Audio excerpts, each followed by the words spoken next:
감사합니다. 우리 함께 인사하시겠습니다. 축복합니다. 은혜 받으세요. 옆에 있는 분들과 인사하겠습니다. 축복합니다. 은혜 받으세요. 서양 문화에서는 애치 하고 이렇게 기침을 하면 상대방이 God bless you, 하나님의 축복이 임하기를, 그런 전통이 옛날에는 있었어요. 요즘에는 그런 게 없는데, 여러분은 요즘에는 애치하면 어떻게 하죠? 플루, 감기, 독감 또는 사스 바이러스 이런 것 때문에 조심하세요 이렇게 하죠. 근데 원래 그 전통에는 그렇다는 겁니다. 애치하면은 그 영혼이 움직이는 거라고 생각했기 때문에 God bless you, 하나님의 축복이 당신에게 임하시기를, 그런 뜻이죠. 복을 주시는 그분은 하나님이신데 하나님의 복이 당신에게 임하기를 원합니다. 우리 다시 한번 진정을 담아서 축복합니다. 은혜 받으세요. 시작. 축복합니다. 은혜 받으세요. 축복합니다. 은혜 받으세요. 우리 썰렁한 분위기를 어떡하죠? 우리 중고등부, 유초등부, 어른들 뭐 하시는 거야? 오늘 전도를 앞두고 있어서 우리 주일학교가 다 같이 모였는데, 이렇게 전체 세대가 다 모였을 때 설교하는 게 제일 어려운 것 같아요. 오늘도 한 팀은 노방전도를 하고 한 팀은 이제 여기서 기도를 하니까 제가 좀 짧게 간단하게 말씀을 나누겠습니다. 오늘 주제는 뭐냐면 은혜가 뭘까? 우리가 은혜를 담아야 되겠고 은혜를 나누어 줘야 되겠는데, 은혜가 뭘까? 가장 우리가 많이 사용하고 또 연구하는 주제가 은혜인데, 또 다시금 성경을 읽으면서 은혜가 뭘까? 그래서 지금 9절에 보니까 여호와여 내가 고통 중에 있사오니 내게 은혜를 베푸소서. 내가 근심 때문에 눈과 영혼과 몸이 쇠하였나이다. 은혜가 뭘까? 영어 사전에서 grace, 은혜가 뭘까요? 은혜는 첫 번째 뜻이 우아함입니다. 우아함, 단정함, 아름다움, 엘레강스라는 말과 비슷한 의미예요. 우아함, grace. 또 이 은혜라는 말 안에는 그 음악 기호 중에 꾸미문이라는, 꾸미문을 영어로 grace note라고 해요. grace. 그런데 이제 기독교에서 이것을 은총, 하나님이 베풀어 주시는 호의와 자비를 은혜라고 불러요. 그러니까 은혜라는 게 일반적으로 사람들도 다 쓰는 말이기도 하지만, 우리가 쓰는 이 은혜라는 말의 의미가 조금 더 깊죠. 그래서 그 의미를 우리 스스로 좀 알 필요가 있습니다. 우리가 은혜가 넘치고 은혜가 풍성할 때 비로소 우리는 이제 다른 사람에게도 은혜를 끼치는 삶을 살고, 또 전도도 선교도 결국 내 안에 계신 그리스도를 전하는 것이니까, 그런 의미에서 우리는 은혜가 충만하고 은혜가 넘치는 삶을 살아야 될 줄로 믿습니다. 오늘 시편 31편의 말씀 속에서 은혜는 뭘까? 다윗은 지금 고난과 고통을 당하고 있습니다. 학자들은 이것이 사울의 쫓김을 당하였다, 또는 이 압살롬 아들의 쫓김을 당하던 그 훗날 뒷날의 이야기다, 얘기를 합니다. 압살롬의 그 쫓김을 당하여서 도망을 치고 있는 경우가 더 걸맞는 것처럼 보여요. 그 내용이 삶의 애환이 많이 담겨져 있는 것으로 보아서 지금 이 다윗은 굉장히 고통스러운 상황을 만났는데, 여러 이 성경 구절들이, 32편에 있는 말씀들이 4절에 보면 그들이 나를 위하여 비밀이 친 그물에 지금 내가 갇히게 되는 겁니다. 그리고 또한 원수의 수중에 갇혀 있기도 하고, 9절에 내가 고통 중에 있고 근심이 있어서 눈과 영혼과 몸이 쇠하여졌습니다. 우리가 마음이 아프고 힘들고 근심이 찾아오면 눈이 괭하고 영혼이 많이 피곤하죠. 그런 상태에 있는 겁니다. 내 일생을 슬픔으로 보내고 나의 연수를 탄식으로 보내고 내 기력이 내 제약 때문에 약해지고 내 뼈가 쇠하여졌도다. 사람들이 욕을 하고 이들이 비방을 하고, 그래서 12절에 보면 나는 잊어버린 바 되어서 죽은 자처럼, 죽은 자의 이름은 자꾸 잊어버려져 가잖아요. 그것처럼 내 이름이 거론되지 않고, 또 한편 나는 깨진 그릇 같아요. 쓸모가 없는 거죠. 어디다 쓸데가 없는 상태, 나는 깨진 그릇과 같습니다. 이렇게 고난과 고통을 당하고 있는 겁니다. 서로 상황이 다르고 조금 설명하는 그 모양새가 달라서 그렇지, 어른들은 어른대로, 또 청년들은 청년대로, 또 젊은 사람, 또 나이 많은 사람 등등 우리는 다 고난과 고통이 있고 말할 수 없는 그런 힘들고 어려운 상황에 맞닥뜨려 삽니다. 그런데 다윗은 여기서 나에게 은혜를 베푸소서, 내가 고통 중에 있사오나 은혜를 베푸소서 말하는 걸로 보니까 이 고통에서 벗어나는 것이 은혜가 아닐까요?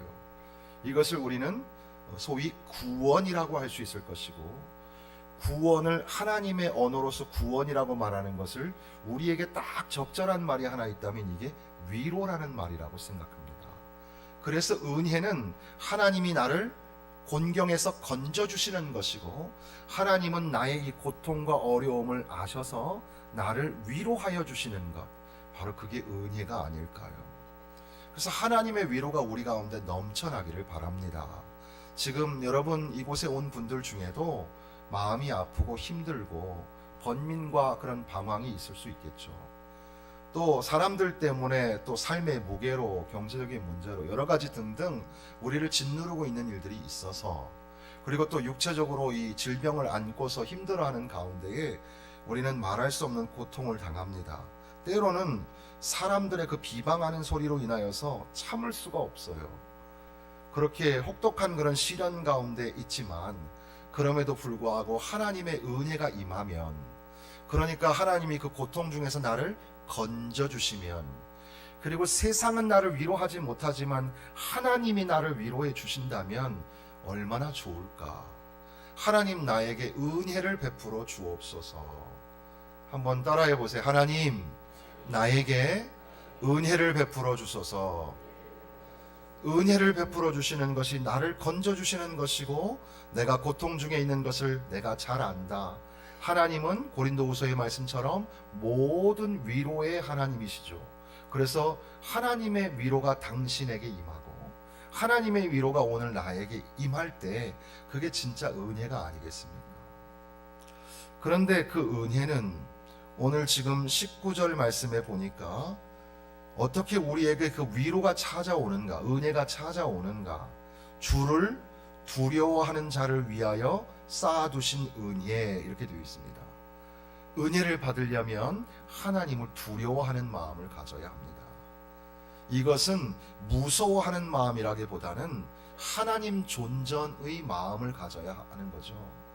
하나님을 직접 목도하면 화로다 나는 망하게 되었도다, 이사야의 고백처럼. 또 주여 주의 영광을 보여달라고 모세가 말하였을 때 너가 나를 보면 죽을 거다. 그래서 그 눈을 가리시면서 하나님이 영광 중에 지나가신 것처럼 말이죠.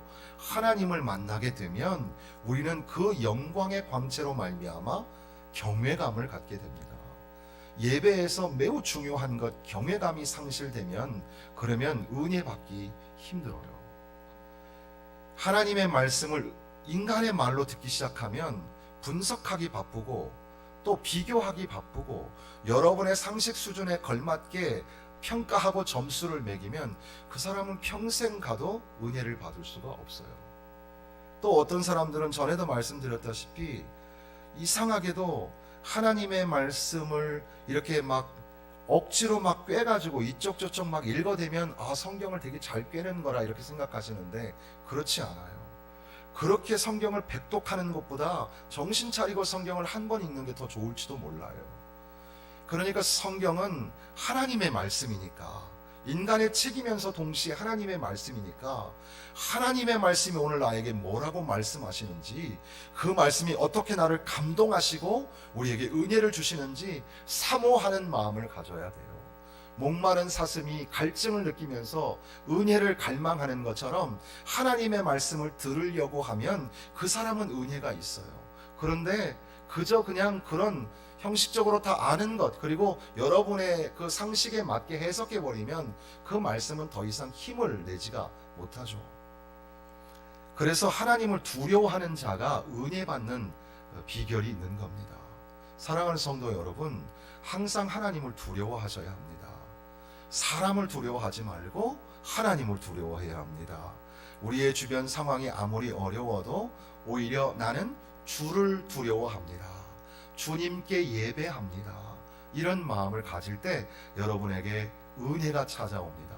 구원과 위로의 그런 은혜가 우리에게 임하게 되죠. 또 한편 주께 피하는 자를 위하여 인생 앞에 베푸신 은혜가 어찌 그리 큰지요. 그러니까 인생 앞에 베푸시는 은혜가 어떤 사람에게 옵니까? 주님께 피하는 자에게 오는 겁니다. 이것을 저는 여러 책을 읽다가 생각난 게 숨김이 은혜구나, 숨겨주시는 것이 은혜구나, 이런 생각을 하게 되었습니다. 20절에도 주께서 그들을 주의 은밀한 곳에 숨기사 사람의 꾀에서 벗어나게 하시고 비밀이 장막에 감추사 말다툼에서 면하게 하시리이다. 사람의 올무와 그 트랩이 있어요. 그리고 또 비방과 시기와 조롱하는 말이 우리 주변엔 많아요. 그런데 그럼에도 불구하고 하나님이 보호하여 주시고 하나님의 장막에 우리가 숨으면 그게 바로 은혜 받는 길이라는 겁니다. 하나님께 피하셔야 합니다. 하나님의 그 날개 그늘 아래 피하고 하나님의 장막 안에 피하고 하나님의 말씀 안에 숨고 예배 가운데 숨으셔야 합니다. 우리의 생각대로, 우리의 상식대로, 또 그러다 보니까 우리는 이 다윗도 고백하는 것처럼 내 죄 때문에 내가 내 뼈가 쇠합니다라고 고백하였는데, 우리가 당하는 고난 중에는 외부적인 것도 있지만 우리의 죄악으로 인한 것도 있거든요. 등등 우리 안에 있는 수많은 고통과 고난에 관한 문제를 풀어나갈 때 나 죽었구나 하는 심정으로 주님의 날개 그늘 아래 들어가야 합니다. 하나님의 장막 안에 숨으실 때 이 숨는 게 은혜구나. 그냥 말을 할 수 있죠. 할 말도 막 하고 싶죠. 그 창세기에 보면은 라멕이라는 사람이 나오는데, 이 라멕이 얼마나 무식한 사람이냐 하면 가인을 위하여는 벌이 7배일진데 나를 위하여서는 77배. 그러니까 가인도 무식한 놈이지만 나 건드리면 다 죽여버릴 거야. 그게 바로 우리 인간의 본성을 보여주는 겁니다. 우리도 분노가 있고 막 화가 있고 하여튼 싸우면 하여튼간 어떻게 때려서 코피나게 해야 되잖아요. 그런 마음이 우리 본성이 우리 안에 있는 겁니다.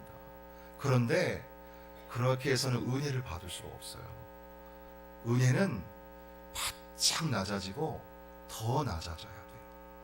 휴밀러티, 겸손이란 말이 후무스, 땅에서 왔다고 말씀을 드렸습니다. 땅바닥까지 내려가야 은혜를 받는 거예요. 겸손한 자에게 은혜를 더하시나니. 그러니까 하나님의 장막 안에 들어가서 숨는 거예요. 아무도 볼 수 없어요. 소리를 내지도 아니하고 표현하지도 않아요. 그래도 하나님 품 안에 확 끌어안겨서 하나님 안에 숨어 있으면 그게 바로 은혜예요. 우리가 은혜 받는 비결, 주를 두려워하는 것과 또 주께 피하는 것이다. 그리고 나서 이제 21절에 보면 여호와를 찬송할지어다. 22절에는 내가 주께 부르짖을 때에, 찬송과 기도가 은혜 받는 비결이죠. 그러니까 찬양이 참 중요해요. 어떤 권사님, 우리 오 목사님 찬양팀, 오후 찬양팀 나와서 하니까 너무 은혜롭고 좋다고 그런 말씀 하셨는데, 참 우리 찬양팀이 이렇게 열심히 하니까 감사하죠. 너무 은혜롭고 참 좋습니다. 찬양 한 곡 한 곡의 선정이 기도하면서 하는 것들이니까 여러분들이 마음을 활짝 열고 찬양하면 찬양하다가 하나님이 은혜를 부어주실 줄로 믿습니다. 아유, 목사님 나는 기도할 줄을 몰라요. 기도 어떻게 하는 거예요? 기도는 뭐 어떻게 서로는 어떻게 하고 본론은 어떻게 하고 결론은 어떻게 하고 뭐 등등 뭐 방법이 많겠지만, 그러나 기도는 그저 하나님에게 전적으로 의지하고 신뢰하는 거니까 안 되면 그냥 하나님, 아버지 도와주세요. 여호와는 나의 도움이시니 하나님 나를 도와주세요. 하나님은 나를 지키시는 자라. 하나님 나를 지켜주세요. 하나님 나를 기쁘게 해주세요. 하나님, 그저 순전하게 하는 기도를 하나님은 받으시는 거죠. 기도하다가 하나님의 은혜를 만납니다. 다시요, 하나님을 두려워하고 하나님께 피하는 자가 은혜를 받습니다. 하나님을 찬양하고 하나님께 기도하는 자가 은혜를 받습니다. 그리고 그런 맥락으로 읽는다면 조금 좀 확대해서 해석하는 거가 되겠지만, 마지막 절에 보면 너희 모든 23절에 보면 너희 모든 성도들아 여호와를 사랑하라. 여호와께서 진실한 자를 보호하시고 교만하게 행하는 자에게 엄중히 갚으시느니라. 여호와를 바라는 너희들아 강하고 담대하라. 그러니까 하나님을 사랑하는 것, 그리고 강하고 담대한 신앙, 바로 이것이 하나님의 은혜를 담는 커다란 그릇이 될 수가 있습니다. 사랑하는 성도 여러분, 은혜가 충만한 삶을 사십시오. 야고보서 1장에 보면 여러 가지 시험을 만나거든 그랬는데, 우리는 여러 가지 시험을 맞대서 대응할 만한 수많은 은혜, 풍성한 은혜가 우리 가운데 넘쳐나시기를 바랍니다. 고난과 고통 중에 있어도 건지시고 위로하시는 하나님의 은혜, 그러려면 하나님을 두려워하는 마음, 하나님 마음대로 하시옵소서 하는 마음이 있어야 하고, 또한 하나님의 날개 그늘 아래 그 장막 안에 숨는 숨김의 은혜가 참 필요합니다. 어떤 소리에도 귀 기울이지 말고 숨으세요. 하나님께 숨으면 그게 은혜입니다. 하나님을 찬송한다는 게 그런 거고, 하나님께 기도한다는 게 바로 은혜의 방편이고 은혜의 통로입니다. 하나님을 사랑하는 고백, 바로 그 고백을 찬양과 기도에 담아야 하고, 하나님을 바라보기 위해서도 강하고 담대함이 있어야 합니다. 강하고 담대하라, 이 말은 싸우기 위해서 힘을 길러라 이런 말이기보다는 흔들리지 마라, 믿음이 흔들리지 마라, 그래도 하나님을 바라보아라.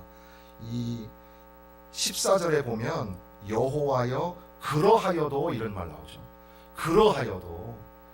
다니엘서에 보면 그리 아니하실지라도, 하나님 아무리 비방이 많고 내 생명 빼앗으려고 해도 나는 그래도 하나님께 의지하고 주는 나의 하나님이라 고백합니다. 이렇게 하나님 앞에 나아가 큰 은혜를 풍성하게 받아 누리시기를 주님의 이름으로